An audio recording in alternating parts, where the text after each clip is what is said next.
by Shankar Singh।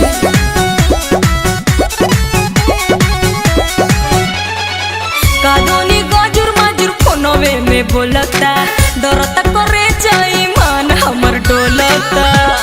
हे देवजी देखी ना कादोनी गजुर मजुर फोनवे में बोलता डरता करे जाई मान हमर डोलता। धराइबू तो हम देखें।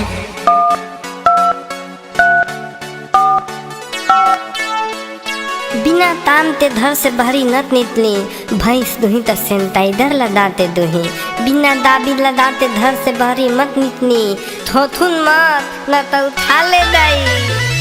जो भी धराई तभी लागे दादा वो सब पीटोल में धइले बा। इसी सिस्टम सब काम मोबाइल में कइले बा सरकारी चलाइले बा।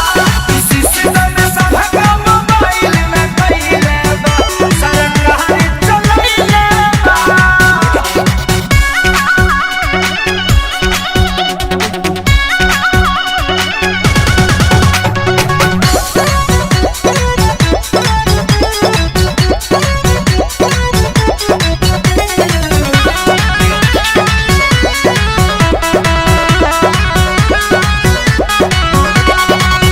कोइले बातों गई तो नदिया के बेटा हमके मरद से मिलन देता। हे देवरू हमके मरद से मिलन देता। एकरा के तू तो नाही गाड़ी भौजी तोहरे खाती बोल बरही ना बेमारी भौजी। एक बार आउ लगाइबू।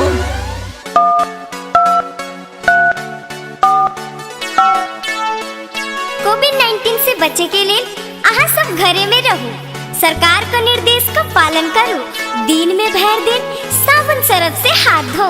गरम गरम पानी पियो और हाथ में सैनिटाइजर लगाओ। सटे न देता के हो के लगे सबके जहु आइले बा। इसी सिस्टम सब काम मोबाइल में कइले बा सरकारी चलाइले बा। इसी सिस्टम सब काम मोबाइल में कइले बा सरकारी चलाइले बा।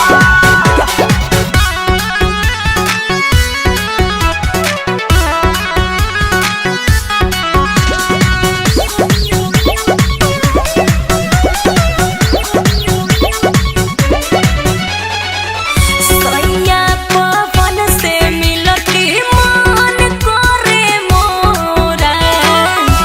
इहे बनल बाटे रोड़ा ए देवर जी। इहे बनल बाटे रोड़ा।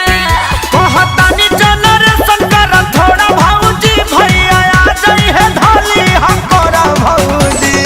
लास्ट पर आउ लगाओ तो পুরি বাবা কোভিড-19 থাকে বাঁচা জনে নিজে বাড়ি থাকুন না হলে গন্ডগোল হয়ে যাবে। নিজেকে সাফ রাখুন। এইখানে বিনা কাম के ना আসবো নাই তো পুলিশ ধাসবো।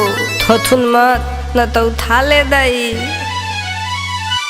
एही से लागे कनक सरिया तो बज गइले बा। इसी सिस्टम सब काम